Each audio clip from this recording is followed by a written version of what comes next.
Welcome to episode 2 of the Rewind series from Last Bell Boxing.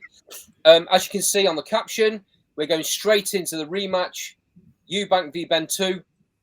3 years in the making, this fight, boys. I'll do a little introduction before we get into it. All the way from Canada. How are you, Brett? Doing well, thanks, lads. Daz? How you keeping, pal? All good. Good stuff. Right. Sean, unfortunately, can't be with us tonight. Got some internet problems. But he'll be back for the next one, I'm absolutely certain. Right.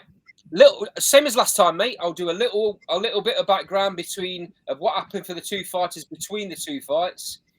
Let's go back to the evening of the first fight. Nigel Benn was obviously devastated at the way the fight finished. I still think that cutting that half a stone, or virtually half a stone, day of the fight paid a big percentage in the way the fight ended. We'll never know, but he didn't do it again. I don't think you didn't see him gaslight that again, especially when he moved up to super middleweight. So straight after the fight, obviously Benn was devastated. He has 2 more fights at middleweight, and then moves up to super middleweight as I think 4 fights, and then he gets a shot at the WBC super middleweight title against Mauro Galvano. Galvano. Galvano retires in the third round, with a massive cut above his eye, on his eyebrow, I think it was. So it's a little bit of an anticlimax the way he won the title, but he does fight Galvano a little bit down the road. I think 4 or 5 fights later, he fights him in a rematch and beats him again.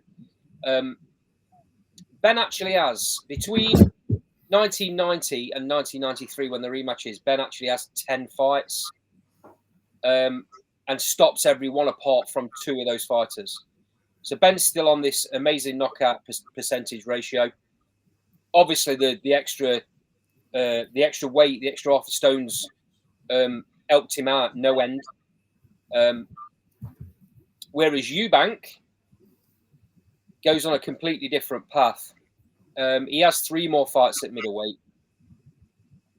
The last one of those 3 fights being the first Michael Watson fight, which ends in a majority decision to Chris Eubank. They then go straight into a rematch, which is for the vacant WBO super middleweight title. And we all know what happened. Absolute tragedy to what a lot of people consider the best of those 3 fighters, Michael Watson. We'll never know. But you know, history shows Michael Watson did a number on Nigel Benn. He was winning that second fight, by the way, as well. He'd knocked Chris Eubank down literally seconds before Eubank knocked him down. Travesty the way he's when he went back, his head landed on the rope, and that's what caused the brain injury apparently, and absolute travesty. I don't know about you boys, I'll come to you in a second on this, but I think that changed Chris Eubank as a fighter. I don't think he was the same fighter after that, and his record kind of stands that, because he goes on and has 7 fights, 7 defenses of his super middleweight title, and only stops 1 fighter in that time period. That's a big difference to before the Eubank fight. Now, whether he's doing this consciously or not, but to me, he's not the same fighter. A lot of people at the time probably didn't put 2 and 2 together, and they were just saying, "Oh, he's having a lot of lackluster performances," which he was. But yeah, I think there's a bit more to it. Daz, I'll come to you first.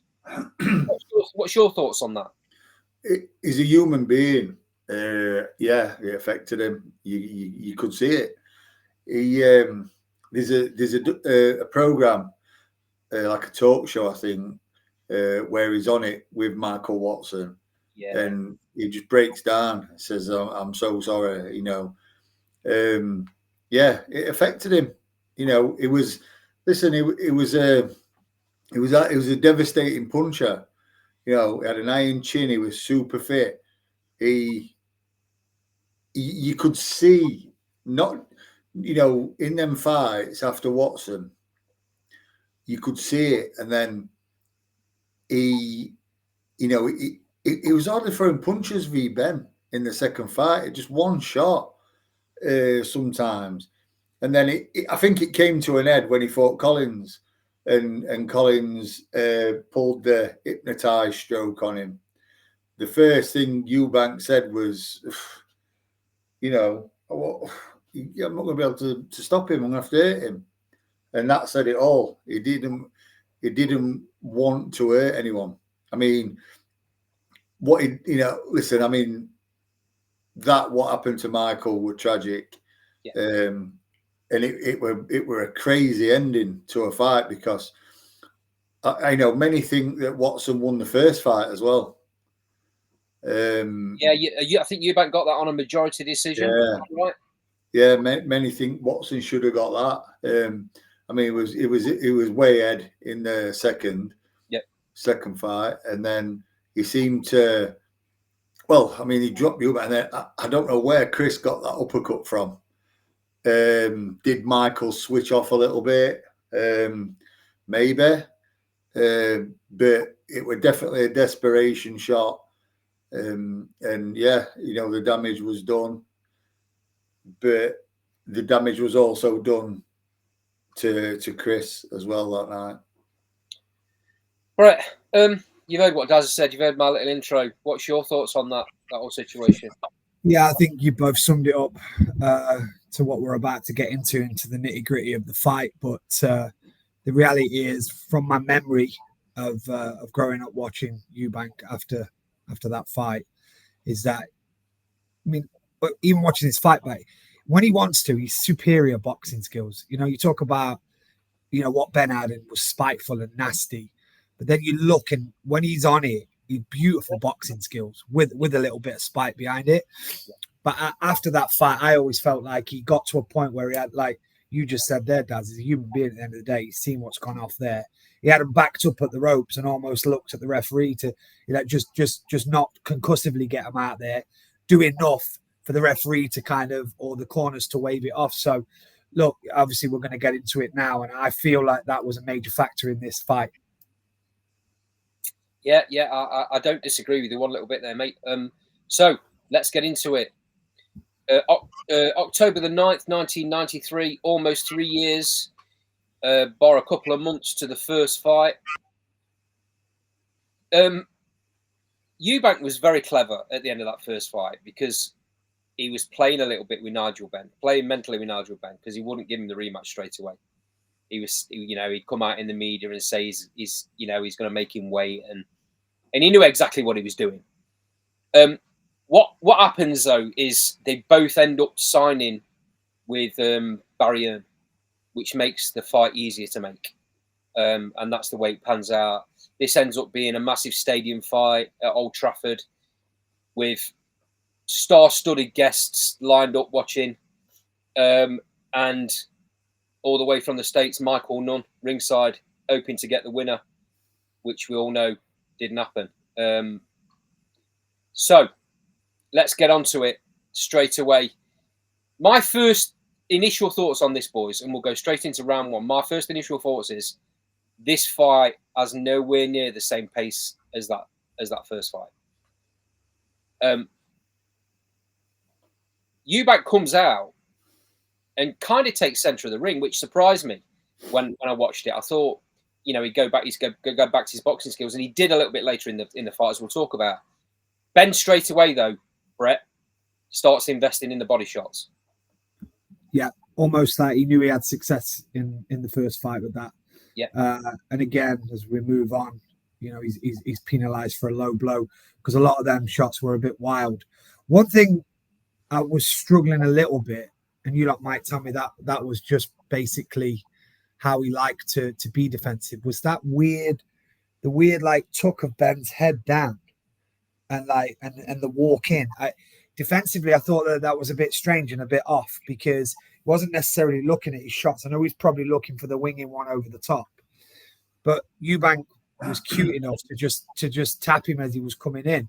but as you said, mate, they were the first round was he did go for the body, but it was weird after they've already shared the ring together. It felt like a feeling out first round. Very strange, wasn't it? The pace wasn't there from the first fight. I think they both had a lot more respect for each other's power. Daz, what's your thoughts on that? Yeah, I think they had a newfound respect for each other, full stop, to be fair. Even if they didn't want to admit it. Yeah. I'm going to say something a little bit controversial here, to be fair. Compared to the first fight, mate, I thought the second fight was awful. Yeah, we were just saying this off air, me and... Mate, I thought the first fight was shit. If I'm good. Listen, it was an event. It was more of an event than a... Whereas the first one for me was an event and it was an absolute barnstormer of a fight. Whereas that goes too far as to say the most high profile bit was the iconic stare off at the starting bell. We've all got that memory of him staring at him. That was really one of the highlights of it. When they both had a simply the best face off. Yeah. I mean, the quality wasn't great. Eubank was like pot shotting. Benn, like you said, Brett, Benn, I don't know what he was doing with that. Defensive move, whatever it were. But yeah, it just seemed to. Very rare a fight lives up to the first one when it's when it's as good as that. But I do think couple what happened with Michael Watson, and then couple that with Benn's respect for Eubank, albeit grudgingly. I don't think he even wanted to lose, and I think it affected him a little bit. I mean, Nigel was very wild for me, very wild. I don't know, it just seemed like a game plan was missing. It's as though, I think you're right, he was very wild. And if Eubank had been the Eubank from the first fight, he'd have probably won this fight easily. Because he'd have boxed better, he'd have been on the back foot more, and he'd have caught Benn coming in. But that didn't happen because all Eubank was doing was throwing singles. Yeah. Which is very strange. I mean, I don't know about you boys. I scored this as I went along. I told you, Daz, didn't I? When we I watched this three or four times over the last couple of days. I scored that first round to Eubank. I thought he did, even though we were saying he was only pot shotting, I think he did the better work in the first round. But from that point on, it was much more difficult. I thought Benn came out and was much more aggressive, landed more shots, threw more shots in the second. And then when the third round came around, that's when we started getting into the fun, and Benn threw that first low blow. But Eubank pretty much straight away threw one back, as if to say, well, I'm not having you doing that. Here's one back. I know we're rushing through it a little bit, but like we've already said, this wasn't as good as the first fight. Sorry, mate. You know what it reminded me of? I could just imagine judges sat there thinking, after the third, this is nowhere near as good as last one, and then just switching off, and then hearing final bell and going, "Oh, do you know what? I'll call it a draw. I don't score this.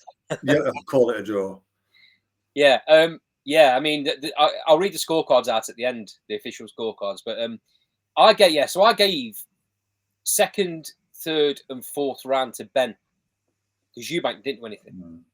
Benn was much more aggressive, and all of a sudden in the fifth round, Eubank woke up and come flying out from his corner and took control again. It was much more aggressive. If he'd have done that from the first bell, we'd have seen a different fight because that would have made Benn come out and be more aggressive as well, like he did in the first. It's as though both of them were trying to just do enough. I think you said it, neither of them wanted to lose. And it was as though they just tried to do enough.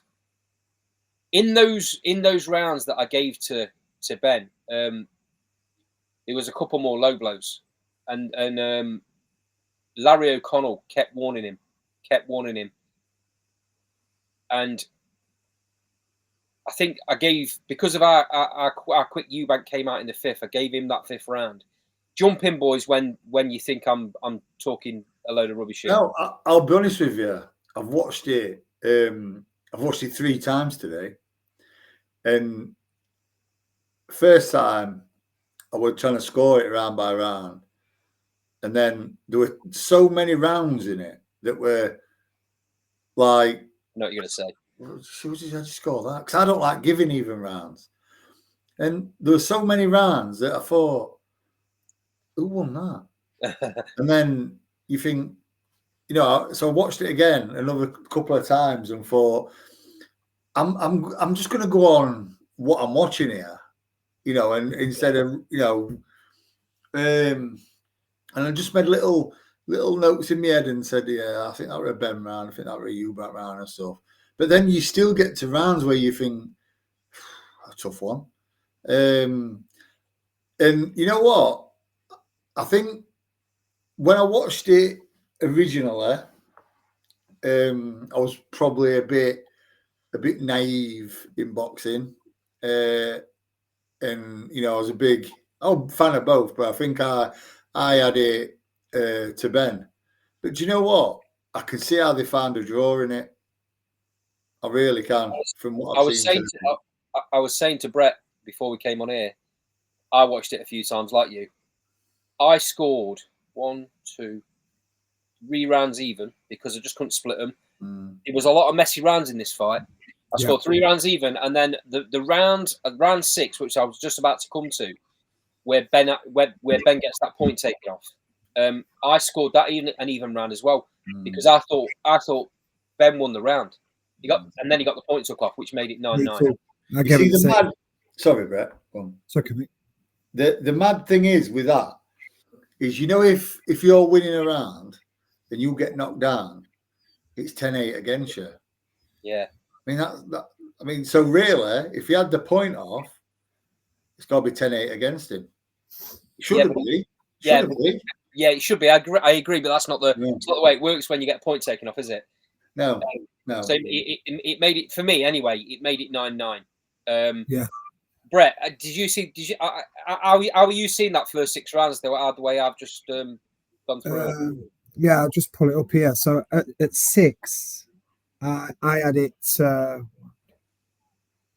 was the one where he got his point took off him. Yeah. So I had Ben up obviously at round 6. But again, it's absolutely spot on what we're all saying.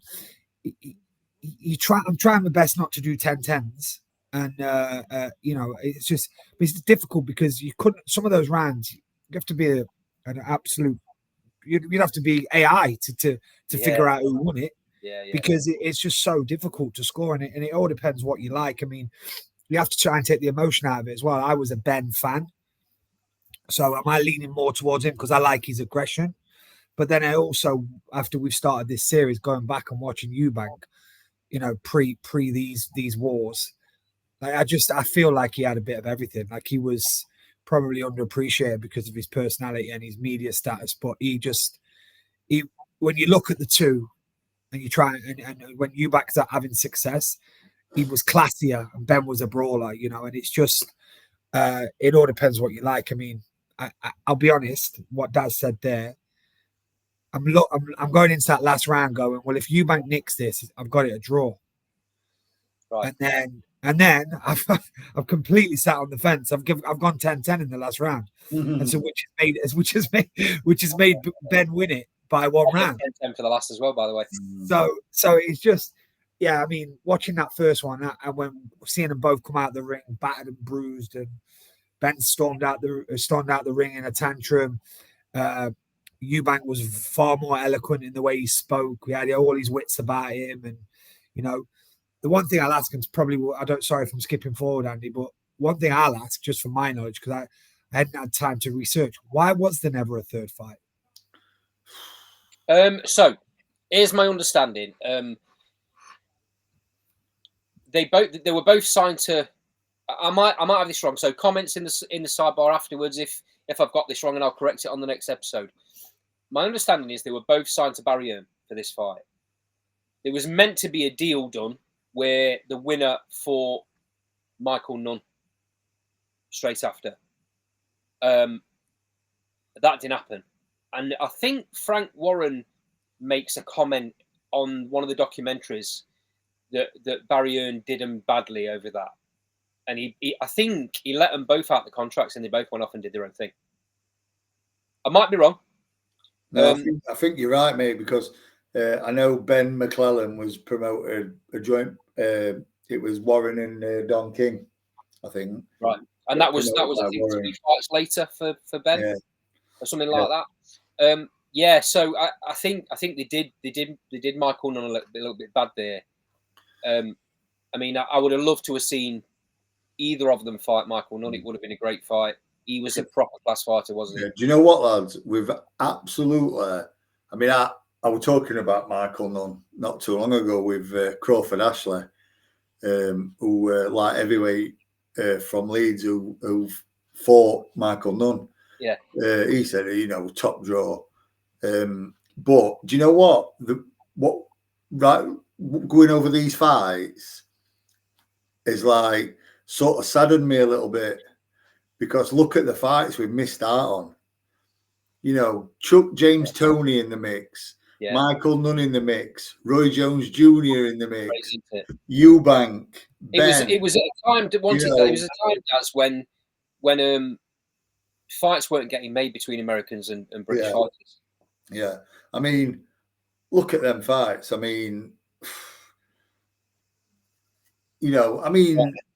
for me, the best of the lot would have been Roy Jones Jr. I mean, even McClellan, had that not happened to McClellan, I mean, you've got like 7 fighters there who, in any 2 mix, is an absolute barnstormer. Yeah, real shame, isn't it? We missed out. We really did. And, how would Chris have done with the likes of James Toney?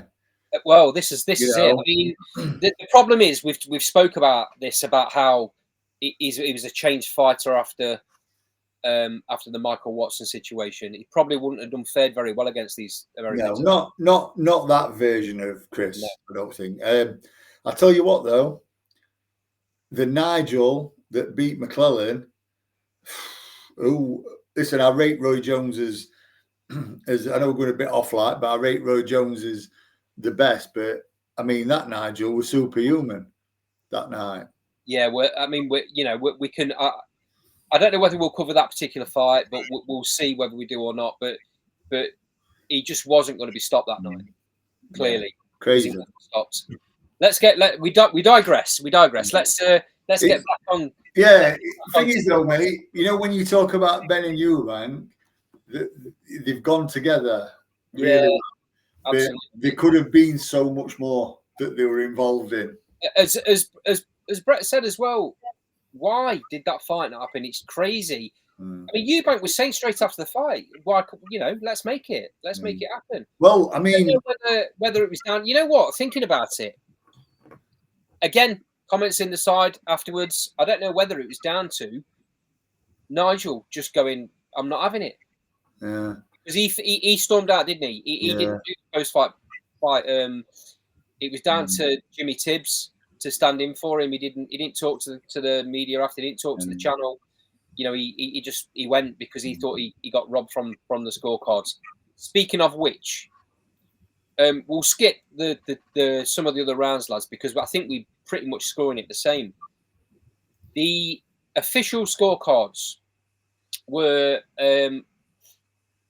113, 114 to Benn, 115, 113 to Eubank, and then obviously the last one was a 114, weren't it? Both 114. Obviously a majority split draw. But in the dramas of what we're all going through in this day and age, when we keep on kicking off about how wide judges' scorecards are, you must like unless Dad said they just were like, "Oh, was expecting a bit more for it. Let's give it a draw," like we were bantering about. But like, you got a feel for them because you lot have watched it. I watched it back once, but I was struggling. I was around it. You lot watched it about 3 or 4 times, and you're still struggling to convince. I can't argue, Brett, with either any of them cards. No. I can see where all them cards are coming from. And again, we've talked about this, Brett. Me and Daz talk about it quite a lot, about positionings of judges, and you've got them sat on 3 different sides of the ring. Yeah, they're going to see 3 different angles of certain shots landing or not landing. If they're blindsided and they feel a shot or they think a shot's been thrown, it might hit the gloves. But they can't see that. Do they score that as a landing shot? That's where you probably get the slight difference on the cards. But compared, like you just said, mate, compared to today's farcical judging, I mean, these scorecards were great. Yeah. No complaints from me watching it back. I mean, it almost felt for him just because, like, you probably have to go down to what you personally like rather than it being conclusive as to, oh, that shot did land or it just come off his glove and nicked him on the side of the ear. I mean, there was not enough, like you were both saying before. The previous Eubank would have won that fight convincingly for me, but this Eubank were a little bit standoffish, one shots. And I will give Ben the credit when we talk about that 6 pound he had to cut in the first fight. In the 12th round, he looked fit. Like he was dancing around afterwards. He was shadow boxing him at the end of the fight. He couldn't have gone another few more rounds. So he was fit. So his punch resistance would have been a lot better. But yeah, going back to the same old point, totally feel for the judges because it was an hard one to score. The pace was nowhere near the same as the first fight. That obviously helped both fighters. And I think with Eubank not pressing it, it meant Ben didn't have to. And that's, that has a lot to do with his fitness going into those last few rounds. I mean, I scored the 11th to Eubank, and the 12th I scored a draw. The 10th I scored a draw as well. Either of those could have, but from the judges, could have gone either way, which makes a big difference on the scorecard, don't it? I scored it 114, 116 to Ben. But like I say, I got 3 drawn rounds. Change them one way or the other, and the scorecard's completely different, isn't it? Scorecards are right, aren't they? Yeah, exactly that. Well, lads, anything you want to add to this fantastic pair of fighters? We all say that everybody needs a dance partner in boxing. You certainly got it with these 2. I mean, they're still at it. They're still at it these days. It was only a couple of years back they were talking about having a 3rd fight. That's clearly not going to happen, and I'm glad it never did. At this stage, anyway, it should have happened back then. Travesty, it didn't. It's a shame, but it's one of those things. We've got the 2 fantastic fights and the memories, and obviously what's going to be coming up within the next year, either in Saudi Arabia or at Wembley Stadium, will be the 2 boys, and hopefully the 2 dads will be in amongst that presser, because it will be very interesting if they are. I think they will. I think that's a great position to leave it at. Like, comment, subscribe if you're enjoying what we're doing with these rewind series episodes. Let us know as well in your comments in the sidebar if there's any particular fights you want us to cover in the 90s, and we'll definitely do them. I don't know about you boys. I'm really enjoying this. I'm enjoying the nostalgia of going back and watching these fights. Long may they continue. But for now, Brett, Daz, thanks for joining us again, mate. This has been Last Bell Boxing, and we'll speak to you soon.